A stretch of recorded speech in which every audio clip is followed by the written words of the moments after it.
All right, everyone, welcome. So this stream is based on the last stream I did, which was an EVPN VXLAN speedrun. And having taken a look at some of the configs and looking at some of the stuff after I completed this stream, I figured out there were 3 problems. 2 of them were just stupid mistakes I made. So hopefully by showing you the mistakes I made, it'll make it less likely you'll make those mistakes. And there's one issue that I didn't realize that is a very tricky issue that could come up to play with regard to route distinguishers. But first, let's talk about the 2 silly issues or stupid issues that I found. 2 things I forgot. One was I didn't, in the EVPN all active, I forgot route target import. So what happens when you don't have route target import is it's actually import and export.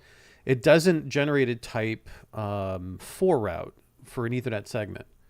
So if we do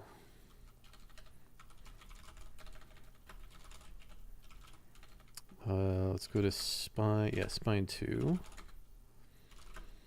Show BGP EVPN route type, and then we take a look at the different route types. There's the Ethernet segment route. And we can see that we have these Ethernet segments, and one's coming from leaf 3, one's coming leaf 4, so 3 and 4. So I've encoded I've encoded the leaf number in the RD, which is the RD is based off of the route distinguisher is based off of partly the loopback interface. A little bit of foreshadowing for an issue I found later. So I forgot this command. Without this command, let's go into leaf 3. Interface port channel 10, EVPN, Ethernet segment, no route target.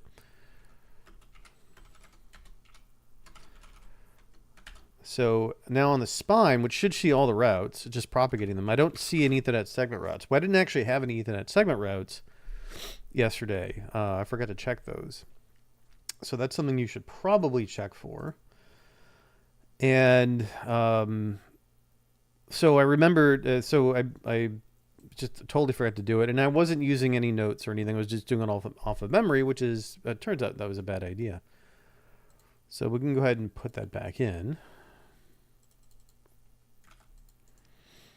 Another thing that I forgot to do was in leaf 1 and 2, which are MLAG'd.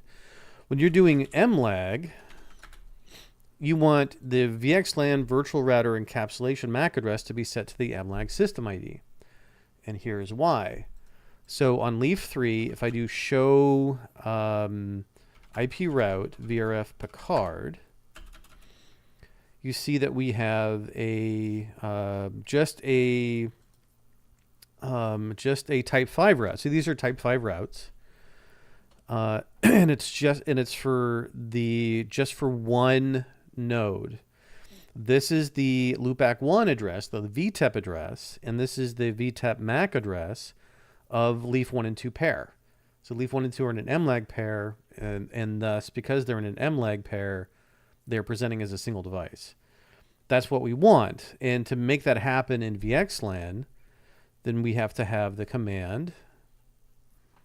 You can see it under interface VXLAN 1. So that's the data plane configuration. To set that to the MLAG system ID. I know it's an MLAG system ID because it starts with 02.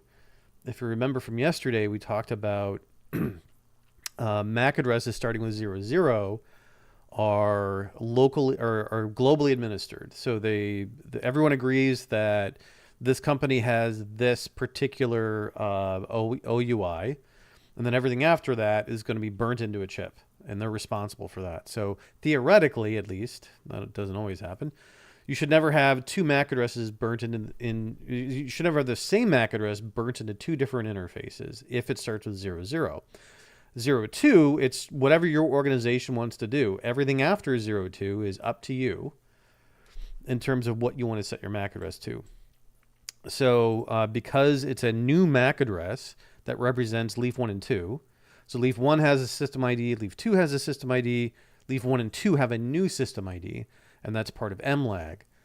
In Cisco VPC, that is that shared system ID, shared MAC address is generated by the MLAG or by the VPC domain ID, or the VPC domain. And Arista does it differently. So it's actually the primaries in the MLAG pair. One is primary, one is secondary. The primary one is only primary because it's the one generating the BPDUs. It's the one generating the, it's handling the replication between the two of them. From a data plane perspective, they're both active, but from the control plane perspective, for the job that they both share, the primary is the one that does it. And it just takes the system ID from the primary and then replaces the first octet from 00 to 02. So that's what we want. Let's see what happens if we don't have that. So no VXLAN virtual router.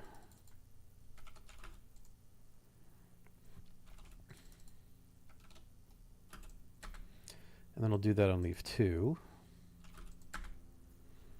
So let's take a look at what leaf 3 sees now. So it sees two different MAC addresses and two different, well, it sees the same IP address and sees two different MAC addresses. It should really be the same one. And if I ping, and we'll do interval 5, repeat 500, 5,000. Just keep that ping going just so we can keep the tables populated. So this is a problem here because now we only have, we're only sending it to one of the actual leafs. Now this, if we send it to the destination IP address, it's going to get to both because it'll just ECMP across them. So if I do show IP route 10.255.2.1, I've got two paths. But I only have one path to that MAC address.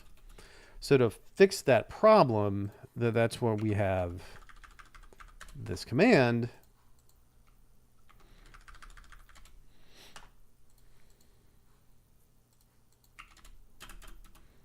And now we've got the virtual router MAC address. That's what we want. Now, and then, yeah, before we... we had some weird stuff going on. So remember, so what happens to when we do when we're doing what we call symmetric IRB, when a packet goes to the leaf and it's the source and destination are on two different VLANs or two different subnets. The packet goes to the leaf, it gets switched into the L3 VNI, and then forwarded as a MAC, as a frame to the destination VTEP. And we use the destination MAC address of the VTEP, and then it decapsulates it and then re-encapsulate, and then, so it's on that VXLAN segment, and that's the destination MAC address, because that's how we deliver it on that VXLAN segment. So... make sure you have those two commands. So you want the virtual router MAC address, and then you want the two things I forgot: the virtual router MAC address command, and then on leaf 3 and 4, I forgot on the port channel. I forgot the route target import. Another problem that cropped up. This is way more insidious. Is I was using RD Auto. So if we go into router BGP, and we go show run section BGP,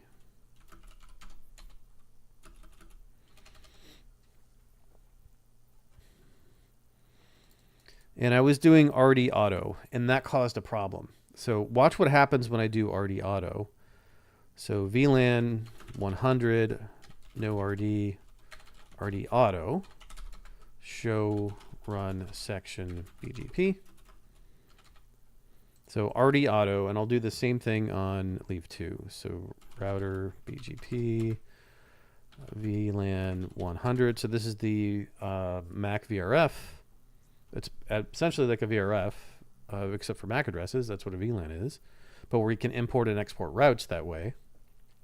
No RD auto.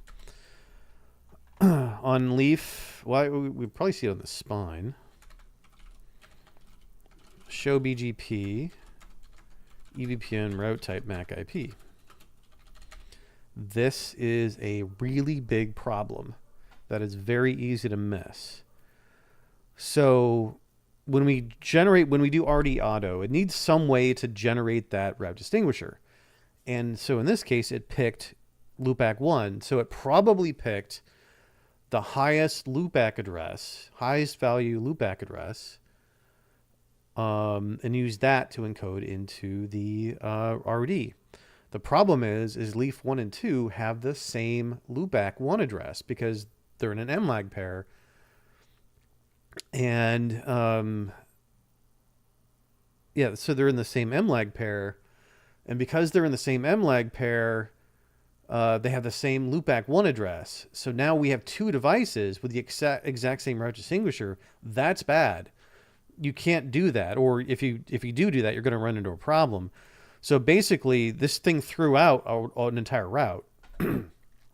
So spine 1 should be getting 2 sets from 2 different RDs, but because leaf 1 and leaf 2 have the same RD for that route, it throws one out. And that is what we consider bad. So leaf 4 would do show BGP EVPN route type MAC IP. It's the same. Yeah, so it's the same, and we don't want that. So if we have 2 devices with the same route distinguisher for a given route, that's real bad. Route targets will be identical across the MAC, either the VLAN, the MAC VRF, or the VLAN or a bundle, but the route distinguishers always need to be unique. It causes a lot of weird problems. I wonder if the ping even works. Yeah, the ping stopped. So it actually broke everything. Oh wait, no, it worked. Okay, yeah. It was just pinging every 5 seconds. But the number of routes are different. Show IP, BGP summary, show IP, or show BGP EVPN summary. You can see that this is leaf 1 and 2. We're getting a different number of routes from them. And I was trying to figure this out yesterday. I couldn't figure out why. That was partly why. So what I would recommend is not using RD Auto for EVP and VXLAN. Just don't use it. Just encode. So what I do is no RD. RD 10 255 1.1. So the first part, you just encode loopback 0. Loopback 0 is always unique. So we always know that this loopback 0 is always unique. No RD. RD 10. Oops. Oops. So no RD. RD 10 255 1.2. Now let's take a look at what the routes look like. Still only getting 2. Oh, maybe there's something else wrong. All right, we got 1. Did I fix that right?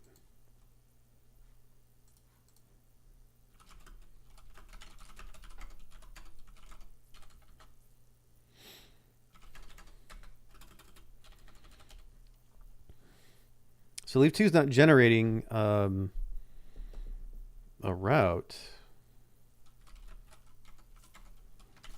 Show VLAN. Show MAC address table. VLAN 100. Because we haven't learned a route. Oh, what's going on here? Show interface. Port channel 10. So it's up.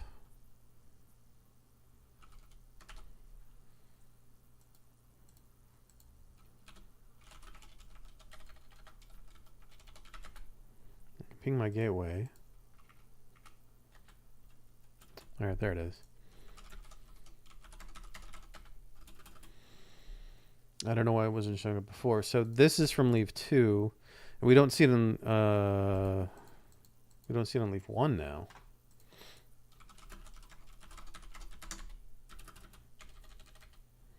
No, we see it on leaf 1. Okay, we see it locally. Oh yeah, I guess it rejected it because it's the same. Yeah, it's the same. Okay, so that's normal. And show BGP EVPN route type. Yeah, that's what we wanted. So the spine sees it now. It sees it from two different. It sees the MAC route and the MAC IP route. So remember when we generate a type 2 route, if we're doing asymmetric, or if we're doing symmetric IRB rather, it generates a MAC route and a MAC IP route for every MAC address it learns and every IP address it learns. So MAC address, IP address. So this is the expected behavior. And now our routes are equal. Now I still haven't figured out why I've got 7 routes out of leaf 4 and 6 routes out of leaf 3. I could do show BGP EVPN.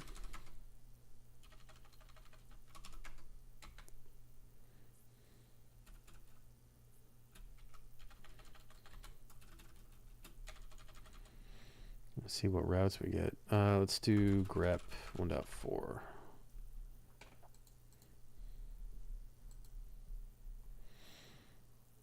So it's auto discovery. Oh, it might be because it was elected as the designated forwarder. That would make sense. Because when we do EVPN all active, the problem they had to solve was that if I'm going to send a flood frame and it's going to go across multiple VTAPs that have the same ESI on it, every VTAP on that ESI gets that flood frame. They all would want to normally forward that flood frame down to the host, and then the host would get the same copy, will get multiple copies of the same flood frame. So the way they fixed it is that if multiple VTAPs have the same ESI, the same, think of it as a fabric port channel or a fabric lag. If they all have the same ESI, they elect between themselves, one of them becomes the designated forwarder. So only one of the VTAPs that have an ESI will actually forward the bum traffic down to the host. That way the host doesn't get multiple copies. So I think that's fine. Anyway, so 3 things to wrap this up real quick. Just a quick stream. 1, I forgot route target import. 2, I forgot